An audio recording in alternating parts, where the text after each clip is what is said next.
Berlín, 1945. Un eco de piedra y ceniza se alzaba sobre la ciudad que una vez soñó con 1000 años de gloria, ahora reducida a escombros. En medio de este paisaje desolado, donde las calles gemían bajo los cascotes y los restos de vidas truncadas, se tejía un capítulo que la historia ha intentado silenciar, un laberinto moral donde las fronteras entre víctima y verdugo se desdibujaron. Las esposas de los oficiales nazis, mujeres que habían habitado un lujo robado mientras millones sucumbían, estaban a punto de enfrentarse a un ajuste de cuentas tan brutal que incluso los más curtidos comandantes aliados optaron por mirar hacia otro lado. El Ejército Rojo, como una marea roja imparable, avanzaba sobre las ruinas del Tercer Reich con la fuerza de 4 años de guerra total. Habían arremetido desde Stalingrado hasta el Reichstag, dejando en el camino la pérdida de 27 millones de sus compatriotas. En aquel mayo de 1945, al pisar la capital de sus torturadores, el deseo de venganza no era una idea abstracta, sino una fuerza viva, palpable, que se había gestado a lo largo de 2000 millas de tierra quemada y fosas comunes. Los soldados soviéticos habían sido testigos de sus aldeas arrasadas, sus familias masacradas, sus mujeres ultrajadas por la Wehrmacht. Ahora, en el corazón del Reich, la deuda se cobraría con la moneda más antigua de la guerra. Entre los cientos de miles de civiles alemanes atrapados en la ciudad, estas mujeres ocupaban una posición particularmente precaria. Eran las esposas de los jerarcas de las SS, de los jefes de la Gestapo, de los administradores nazis, mujeres que habían lucido abrigos de piel arrebatados a familias judías, que habían cenado en vajillas de plata saqueadas de territorios ocupados, que habían criado a sus hijos en hogares confiscados a los condenados. Su privilegio, que antes las había mantenido en una burbuja de impunidad, ahora se convertía en un faro que las señalaba. Algunas habían huido hacia el oeste, buscando desesperadamente las zonas americanas o británicas con la esperanza de un trato más humano, pero muchas permanecieron, incapaces de escapar o renuentes a abandonar sus hogares. No tenían la menor idea de lo que les esperaba. Lo que aconteció en aquellos meses de caos entre la rendición de Alemania y el restablecimiento de un mínimo orden permanece como uno de los capítulos más silenciados de la historia. El avance soviético no fue solo una operación militar, fue una ola de retribución, con la tácita aprobación del propio Stalin, quien permitió a sus soldados tomar lo que quisieran de Alemania. El célebre escritor soviético Ilya Ehrenburg había incitado a los soldados del Ejército Rojo a quebrar el orgullo de las mujeres alemanas, a humillar al Reich como el Reich había humillado a Rusia. Fuera por sanción oficial o por simple inacción deliberada, lo que siguió fue una violencia sistemática de una magnitud asombrosa, dejando una herida profunda como un tajo en el alma de la humanidad. Los historiadores calculan que entre 100.000 y 2 millones de mujeres alemanas fueron agredidas por las fuerzas soviéticas durante la ocupación. La cifra exacta jamás se conocerá, pues muchas víctimas nunca hablaron de sus experiencias y los registros soviéticos permanecen incompletos. Entre estas víctimas se encontraban las esposas nazis, y para ellas la violencia llevaba una capa adicional de saña. No eran solo mujeres alemanas, eran símbolos del poder nazi, recordatorios vivientes del régimen que casi había destruido la Unión Soviética. Las investigaciones, recopiladas de archivos militares soviéticos, revelan que las esposas de los oficiales eran a menudo seleccionadas durante los registros casa por casa. Sus direcciones eran conocidas, muchas documentadas en los registros administrativos nazis capturados. Sus hogares, repletos de lujos saqueados de toda Europa ocupada, eran como cantos de sirena que proclamaban su conexión con el régimen. Los soldados soviéticos, muchos de los cuales habían visto a sus propias familias asesinadas por las fuerzas alemanas, mostraron poca o ninguna piedad. Las historias que emergen de este período son casi insoportables por su brutalidad. Pensemos en el caso de la señora Schmidt, un nombre ficticio para mantener la privacidad, esposa de un coronel de las SS que había comandado una unidad de exterminio en el frente oriental. Fue hallada oculta en el sótano de su mansión berlinesa. Las tropas soviéticas la arrastraron a la calle, la obligaron a presenciar cómo saqueaban su hogar y luego la sometieron a repetidas agresiones durante 3 días. Su testimonio, registrado décadas después por investigadores alemanes, describe una degradación sistemática diseñada no solo para violar su cuerpo, sino para aniquilar su identidad. Fue forzada a llevar un cartel que la identificaba como esposa de un SS, mientras soldados de naciones liberadas se turnaban con ella. La destrucción psicológica fue tan deliberada como la violencia física. Pero es aquí donde la complejidad moral se profundiza, donde cualquier narrativa simple de victimización choca con la incómoda realidad de la complicidad. La señora Schmidt había vivido en la opulencia mientras su esposo supervisaba el asesinato de miles. Había usado joyas arrancadas de cadáveres. Había empleado a trabajadores esclavos en su casa, golpeándolos si trabajaban demasiado lento. Sus propios diarios, descubiertos después de la guerra, revelan a una mujer que abrazó plenamente la ideología nazi y celebró el trabajo de su esposo en el este. ¿Cambia este conocimiento nuestra comprensión de lo que le sucedió?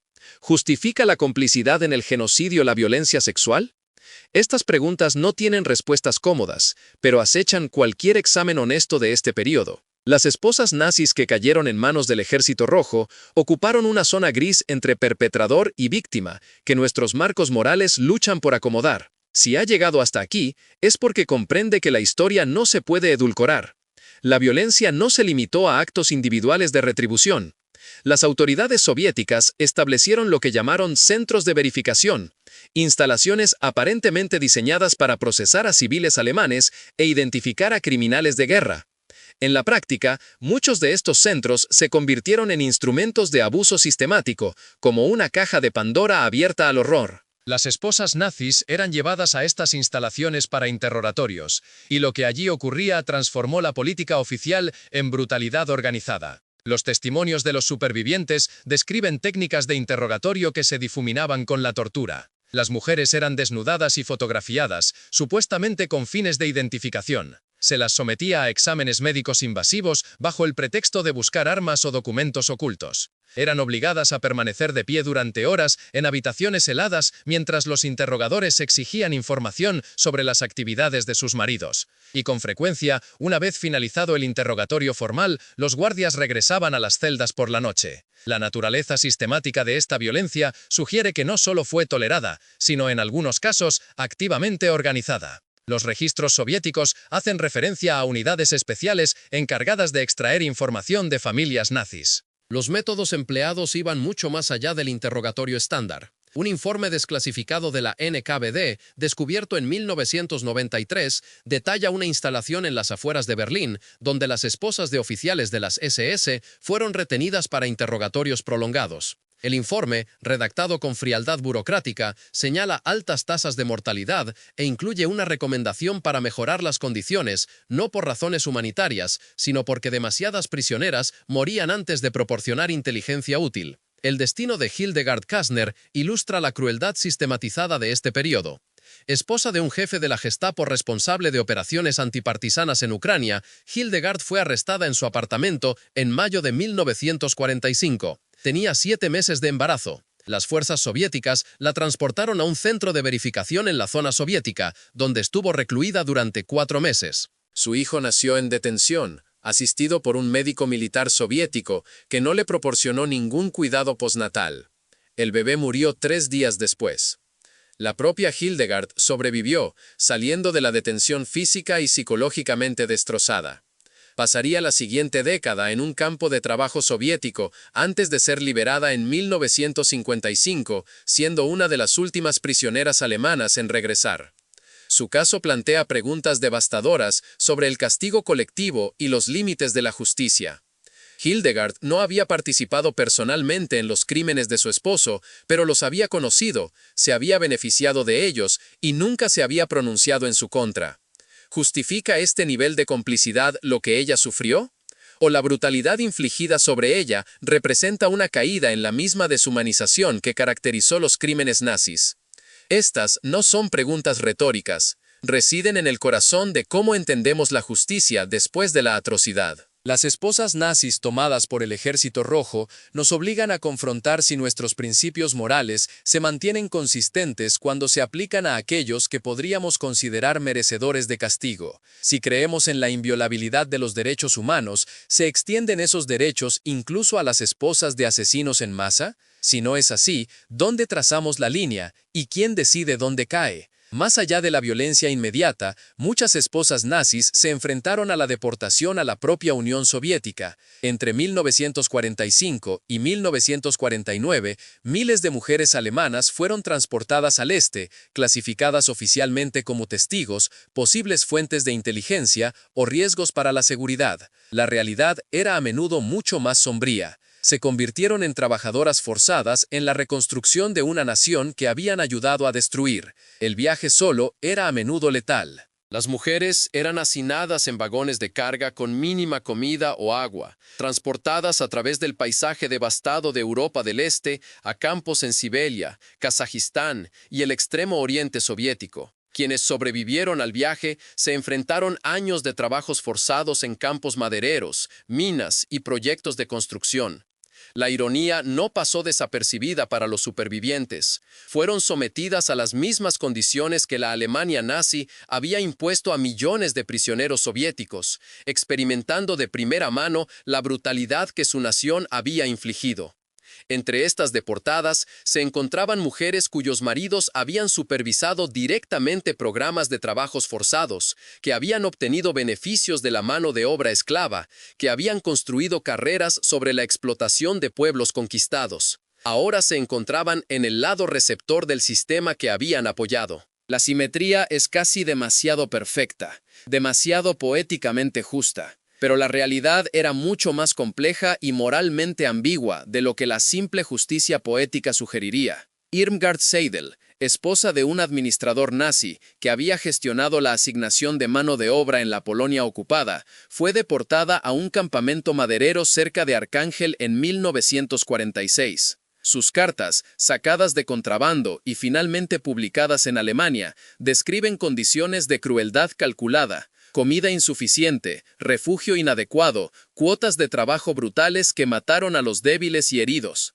Escribe de ver morir a mujeres por exposición, desnutrición y desesperación. También escribe sobre su propia y gradual comprensión de lo que su esposo había hecho a otros, que el sufrimiento que ahora soportaba era un eco del sufrimiento que su familia había causado. Esta conciencia incipiente, documentada en cartas y testimonios posteriores, representa uno de los aspectos psicológicamente más complejos de esta historia. Algunas esposas nazis, confrontadas con su propia subyugación, desarrollaron una terrible comprensión de lo que había significado su privilegio. Empezaron a ver su propio sufrimiento no como una persecución injusta, sino como una fracción de la deuda contraída por crímenes cometidos en su nombre y con su complicidad. Este ajuste de cuentas moral, forzado a través del sufrimiento, transformó a algunas de beneficiarias irreflexivas del genocidio en testigos que ya no podían negar lo que se había hecho.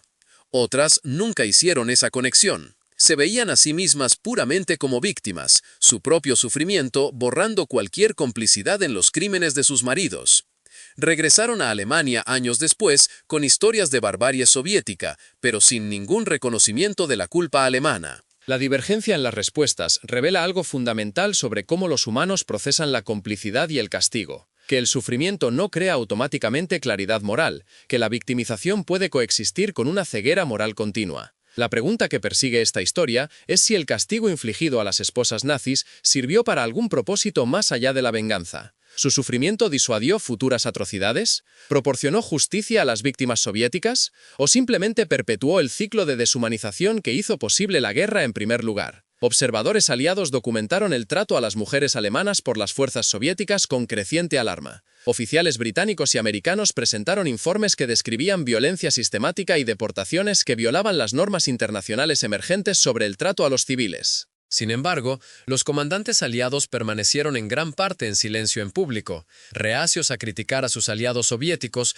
o a llamar la atención sobre el sufrimiento alemán mientras los crímenes nazis aún se revelaban por completo en Nuremberg. Este silencio en sí mismo se convierte en parte de la complejidad moral. Los líderes occidentales sabían lo que les sucedía a las mujeres alemanas, incluidas las esposas nazis, pero calcularon que reconocerlo socavaría el proyecto más amplio de responsabilizar a la cúpula nazi. El sufrimiento de las mujeres alemanas, por severo que fuera, fue estratégicamente invisible, considerado menos importante que mantener la alianza y completar el proceso de desnazificación. Documentos desclasificados revelan debates internos dentro del mando aliado sobre si intervenir. Algunos oficiales argumentaron que permitir los excesos soviéticos deslegitimaría toda la ocupación y socavaría la autoridad moral de los vencedores. Otros replicaron que, después de lo que Alemania había hecho a la Unión Soviética, las fuerzas aliadas no tenían autoridad para juzgar los métodos de retribución soviéticos. Al final, las consideraciones estratégicas prevalecieron sobre las preocupaciones humanitarias.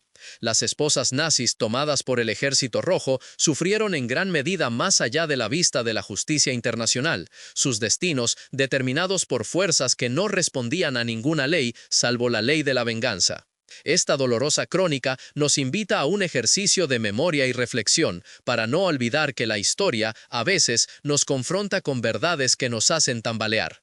Para seguir explorando estos abismos morales que definen los momentos más oscuros de la humanidad, puede considerar dejarnos un súper gracias. Solo al enfrentar estas realidades en su totalidad, podemos aspirar a evitar su repetición. En los anales de la historia, ciertos episodios se niegan a ser encajados en categorías simples, desafiando nuestra comprensión de la moralidad y la justicia. El destino de las esposas de jerarcas nacionalsocialistas, una vez que la marea roja del ejército soviético avanzó sobre el Reich, es uno de esos nudos gordianos. ¿Cómo sopesamos el horror de la violencia infligida contra estas mujeres con su innegable conexión a los crímenes de lesa humanidad? Esta paradoja moral, tan intrincada como un laberinto sin salida, nos obliga a confrontar una verdad incómoda. En el torbellino de la guerra total y el genocidio, las líneas entre verdugo y víctima se desdibujan en un espejo roto de la humanidad. La sociedad alemana de la posguerra, aún en ruinas y lidiando con su propia sombra,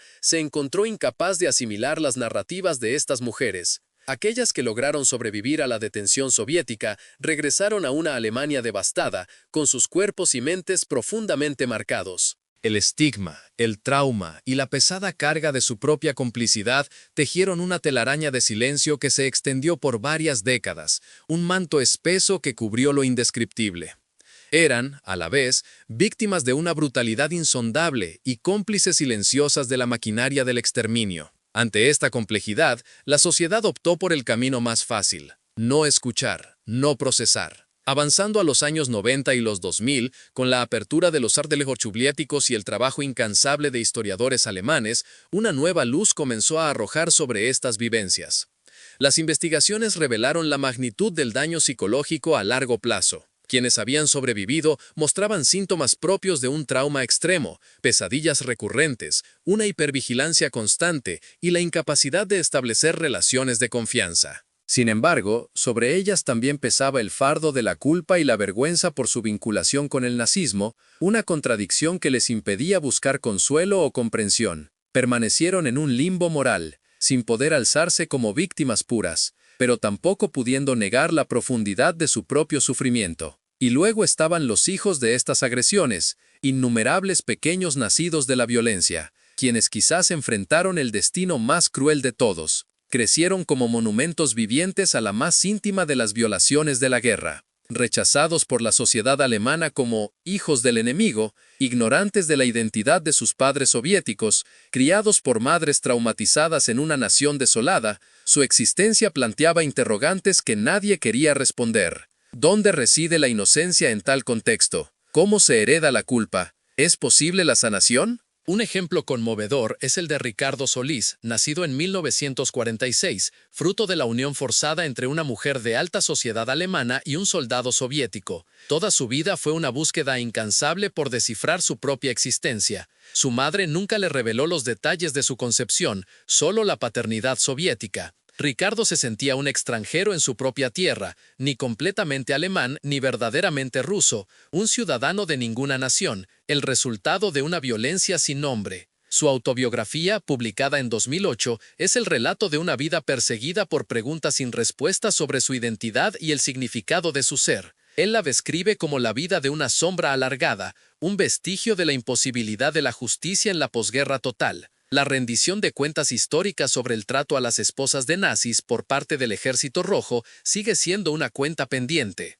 A pesar de la documentación por parte de historiadores alemanes, la apertura parcial de archivos soviéticos y los testimonios de supervivientes, las preguntas morales persisten como un eco en el tiempo. ¿Cómo conciliamos el principio universal de los derechos humanos con el deseo de ver a los culpables castigados? ¿Cómo equilibramos el horror por su sufrimiento con el conocimiento de su complicidad? Algunos estudiosos postulan que la violencia infligida a estas mujeres fue una forma de castigo colectivo, una transgresión de principios fundamentales de justicia. Argumentan que, a pesar de su complicidad, tenían derecho a un debido proceso y a la protección contra la agresión. Otros, sin embargo, sostienen que, en el caos inmediato del genocidio, cuando la magnitud de los crímenes nazis aún emergía, la furia de los soldados soviéticos era comprensible, si no justificable. Señalan que estas mujeres habían disfrutado de lujos edificados sobre millones de vidas aniquiladas y que su sufrimiento, aunque lamentable, fue una consecuencia natural de sus decisiones y del sistema del que formaron parte. Ninguna de estas posturas parece abarcar el peso moral de estas interrogantes. Las mujeres vinculadas al régimen nacio-socialista, bajo la bota del Ejército Rojo, habitaron un terreno movedizo donde los conceptos tradicionales de justicia, culpa e inocencia se desmoronaron bajo el peso de una atrocidad sistemática que no conoció de bandos.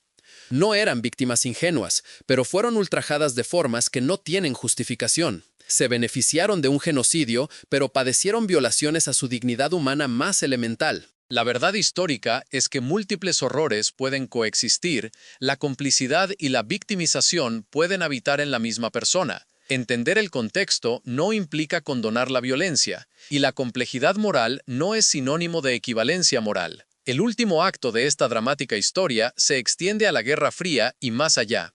Muchas de estas mujeres, supervivientes de la detención soviética, fueron instrumentalizadas como símbolos en la propaganda anticomunista de Alemania Occidental.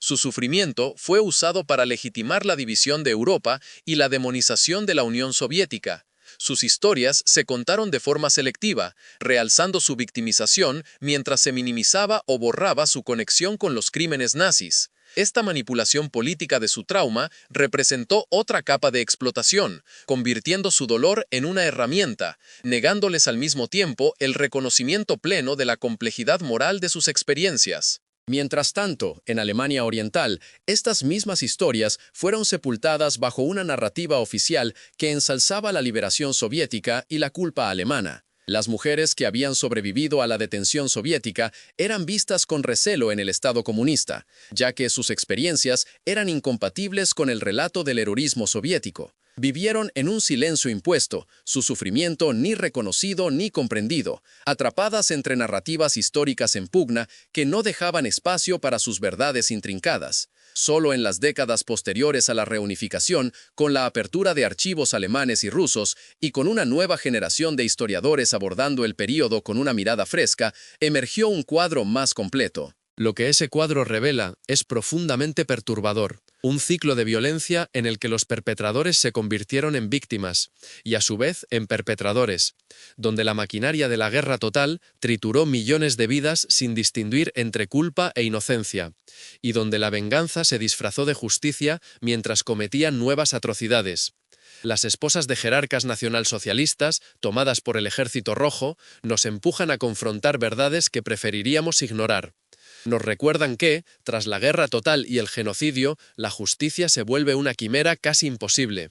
Nos demuestran que el sufrimiento no ennoblece ni redime, que las víctimas pueden seguir moralmente comprometidas, que los perpetradores pueden sufrir terriblemente, y que la violencia engendra violencia en espirales que desintegran las categorías que usamos para dar sentido moral al mundo. Si esta inmersión en las complejidades morales más oscuras de la historia ha sacudido su percepción de la justicia y la venganza, le invitamos a unirse a quienes se comprometen a examinar el pasado sin pestañear. Suscríbase para seguir enfrentando verdades incómodas que nos ayudan a entender no solo lo que la humanidad ha sido capaz de hacer, sino lo que aún es capaz de perpetrar. Si desea apoyar este trabajo, considere dejar un súper gracias. El legado de lo que le sucedió a las esposas de los nazis en el camino del Ejército Rojo va más allá de los individuos involucrados.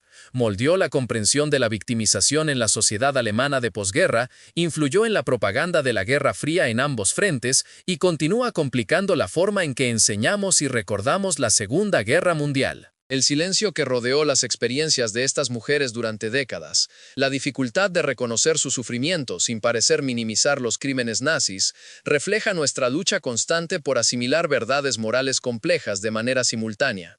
La erudición reciente ha comenzado a examinar estos eventos a través del marco de la justicia transicional, preguntándose cómo se ve la rendición de cuentas después de una atrocidad. ¿Cómo las sociedades transitan de la guerra a la paz? ¿Qué se deben las víctimas entre sí cuando todos tienen sangre en las manos? El tratamiento de las esposas de los nazis por parte del Ejército Rojo se convierte en un caso de estudio del fracaso de la justicia en momentos de colapso moral absoluto. Revela que la venganza no es justicia, que el castigo colectivo viola principios que decimos universales y que crear nuevas víctimas no deshace el daño infligido a las antiguas. Sin embargo, también nos obliga a admitir que los principios abstractos de la justicia pueden sentirse inalcanzablemente distantes cuando se aplican a quienes se beneficiaron del genocidio. El soldado soviético que agredió a una esposa nazi pudo haber sido simultáneamente verdugo y víctima, un superviviente de las atrocidades alemanas que infligía atrocidades similares a mujeres alemanas. Nuestros marcos morales luchan con esta realidad, prefiriendo distinciones claras entre culpables e inocentes, perpetradores y víctimas. La verdad histórica es más sucia y terrible de lo que nuestras categorías permiten. Al final, la historia de las esposas de los nazis capturadas por el Ejército Rojo es un relato sobre lo que sucede cuando el mal se encuentra con el mal, cuando el ciclo de la venganza anula todo intento de justicia, cuando la lógica de destrucción total de la guerra se extiende incluso a las consecuencias de la victoria. Estas mujeres no eran inocentes, pero lo que se les hizo tampoco fue justicia. Se habían beneficiado del genocidio, pero la violencia sexual no es una forma de rendición de cuentas. Fueron cómplices de crímenes contra la humanidad, pero también, de diferentes maneras, lo fueron quienes las ultrajaron en nombre de la liberación. No hay resoluciones satisfactorias para estos dilemas morales, ni lecciones claras que hagan la historia cómoda o comprensible. Solo existe la terrible verdad de que, entre las ruinas del Reich de Hitler, la venganza, vestida con la máscara de la justicia, generó nuevas capas de sufrimiento que aún persisten en el registro histórico. Las mujeres que sobrevivieron llevan esa complejidad en sus cuerpos y recuerdos. Los hijos nacidos de esa violencia la llevan en sus identidades. Y nosotros, al mirar 80 años atrás, debemos llevarla en nuestra conciencia histórica, sin olvidar lo que hicieron los maridos de estas mujeres, ni lo que se les hizo a ellas a cambio, ni la terrible verdad de que una atrocidad no anula a la otra. Eran esposas de nazis. Fueron capturadas por el Ejército Rojo. Lo que ocurrió después reveló que, tras una guerra total, todos pierden su humanidad, tanto vencedores como vencidos. La única pregunta es si podemos aprender de su historia sin repetir los errores que la crearon. Si podemos sostener la complejidad sin caer en el relativismo moral. Si podemos reconocer el sufrimiento sin borrar la culpa. Si podemos exigir justicia sin crear nuevas injusticias. Estas preguntas siguen sin respuesta. Las mujeres cuyas historias hemos examinado no pueden responderlas. La mayoría han fallecido. Y las pocas que sobrevivieron hasta la vejez se llevaron su complejidad moral a la tumba. Nos queda el registro histórico y la obligación de examinarlo con honestidad, de resistir las respuestas fáciles, de comprender que las secuelas del genocidio no contienen héroes, solo grados de fracaso moral y destellos ocasionales de humanidad luchando por sobrevivir en la oscuridad.